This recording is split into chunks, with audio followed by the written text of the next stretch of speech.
are going to be times, potentially, when one side tries to stack the deck and lock in a permanent grip on power. Did you catch that pause? Within hours of taking office, I will sign dozens of executive orders, close to 100 to be exact. I'm going to do things that nobody thought even were possible. I like the idea of keeping Congress abreast, but I wouldn't have to do that. I do like keeping them abreast, but I don't have to do it legally.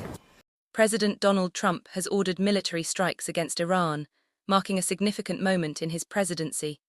Today's events in about 2,000 cities and towns were organized by the No Kings movement. Legal scholars are raising concerns after President Trump said he's considering a third term. The 22nd Amendment explicitly limits a president to 2 elected terms, or 10 years, saying, quote, no person shall be elected to the office of the president more than twice, and no person who has held the office of president or acted as president for more than 2 years of a term to which some other person was elected president shall be elected to the office of the president more than once. Is there any wiggle room in here, in the language you see in the Constitution, for President Trump to seek a third term? And I think the argument is that the word elected to 2 terms maximum means literally elected, not served.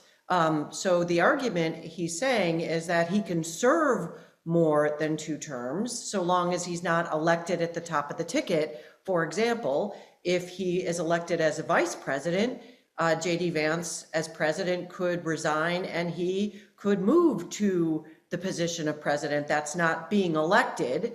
The problem with that is the 12th Amendment says specifically that if someone's ineligible to be president, they cannot be a vice president. But at the end of the day, this doesn't really hinge on what the Constitution says.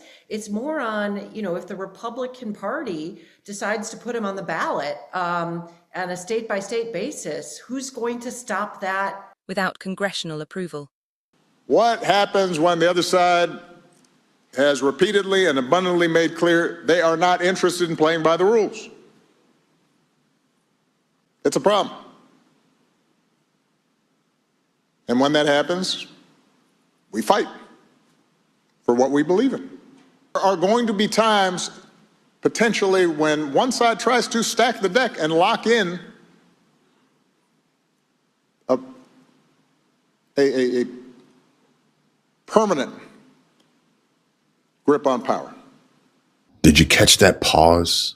Keep that in mind, because if that constitutional amendment exists, this is a card that the left, that the Democrats and liberals will play.